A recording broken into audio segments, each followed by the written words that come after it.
The world's most prolific serial killer might have never been caught if he had known how to properly use a computer. It's astonishing to imagine that a man could commit such heinous crimes while being a trusted friend to his victims, a well-known figure in the community, and, most shockingly, a doctor. This is the chilling story of Dr. Harold Shipman, a man who turned his clinic into a place not of healing, but of death. In the small town of Hyde, England, with a population of just 30,000 people, Dr. Shipman carried out a killing spree that lasted 23 years, right under the noses of his patients, neighbors, and colleagues. Even after taking the lives of over 250 people, no one suspected the town's beloved doctor. In fact, he might have continued his crimes indefinitely had he not made one critical mistake. What drove Dr. Shipman to kill? How did he manage to avoid suspicion for so long? And what crucial clue finally exposed his years of murder in an instant? Welcome back into new video of Aftercrime. Today we unravel the terrifying case of Dr. Harold Shipman, a doctor who didn't save lives, he ended them. Shipman primarily targeted elderly patients who lived alone, carefully selecting his victims so their deaths would go unnoticed. His charm and dedication to his patients made him well-liked and trusted by the community. He would visit his patients regularly, listen to their worries, and even make them feel less isolated. Some patients trusted him so much that they even gave him the keys to their homes. Because of his warm demeanor and commitment to the elderly, Dr. Shipman became a respected name in Hyde. People believed he was dedicated to the well-being of his elderly patients. However, behind this caring facade, Shipman was gathering information: who lived alone, who had wealth or property, and who had few relatives. Once satisfied with his knowledge, Shipman would administer a lethal overdose of medication. Since many of his victims were over 80 years old, their deaths appeared natural, and no one raised an eyebrow. This deadly routine continued for years, unnoticed by authorities or loved ones, until Shipman's fateful error. Dr. Shipman began his medical career in a town called Pontefract, about 70 kilometers away from Hyde. He initially worked in a hospital, but left in 1974 to join the Abraham Ormerod Medical Center in Todmorden as a general practitioner. It was there that Shipman became addicted to pethidine, a powerful painkiller. Shipman prescribed the drug unnecessarily to patients and began using it himself. His addiction led to his dismissal from the hospital, and he narrowly avoided losing his medical license. After a brief stint in a rehab facility, Shipman resurfaced in 1977 in Hyde, where he took a position as a general practitioner at the Donnybrook Medical Center.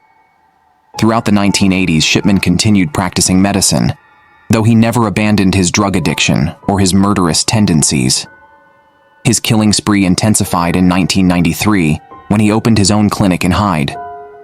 With no one overseeing him, Shipman's list of victims grew rapidly. For years, he continued to kill without arousing suspicion, until March 1998, when another doctor, Dr. Linda Reynolds, noticed a troubling pattern. Dr. Reynolds, who worked at Brook Surgery across from Shipman's clinic, became concerned when she observed an unusually high death rate among Shipman's patients. Over 3 months, 16 of Shipman's patients had died, whereas Brook Surgery, which had 3 times the number of patients, had only 14 deaths in the same period. Most of the deceased were elderly women who lived alone, and many of them had been cremated rather than buried, a decision that was unusual for local Christians, who typically opted for burial. Dr. Reynolds reported her suspicions to the Manchester coroner, noting that it seemed too coincidental for Dr. Shipman to have been present at or near the time of death for so many of his patients. Despite the alarming details in Dr. Reynolds' report, a police investigation failed to find any substantial evidence, and the case was dropped. Shipman continued his murderous spree, killing 3 more people after the investigation closed. But his time was running out. Shipman's final victim was 81-year-old Kathleen Grundy, a former mayor of Hyde who died in her home on June 24, 1998. Once again, Dr. Shipman was the last person to see her alive, and he signed her death certificate, attributing her death to old age. However, Kathleen's daughter, Angela Woodruff, who was a lawyer, became suspicious when she discovered a will that left her mother's house to Dr. Shipman. The will was not the only cause for concern. Angela knew her mother had 2 properties, yet the will only mentioned 1. This oversight pointed to someone unfamiliar with Kathleen's full estate, raising Angela's suspicions. Angela reported her concerns to the police, who exhumed Kathleen Grundy's body for an autopsy. The results were damning. Her body contained large amounts of diamorphine, also known as heroin. When questioned, Shipman claimed that Kathleen was a heroin addict, and he had recorded this in her medical journal. However, he didn't realize that his entries were computerized, and the system automatically recorded the last edit date. Shipman had post-dated his entries after her death, which exposed his lie. But that wasn't all. Investigators also found the typewriter used to forge Kathleen's will. Missing characters on the typewriter matched those missing in the will, further implicating Shipman. In September 1998, Harold Shipman was arrested, and as word of his arrest spread, other families came forward with their own suspicions. A deeper investigation followed, examining 15 other suspicious deaths attributed to Shipman. The pattern was the same: a lethal dose of diamorphine, a falsified death certificate, and a cremation to destroy evidence. As the inquiry progressed, authorities began revisiting every death that occurred under Shipman's care. They analyzed death certificates, medical records, and even conducted forensic tests on exhumed bodies.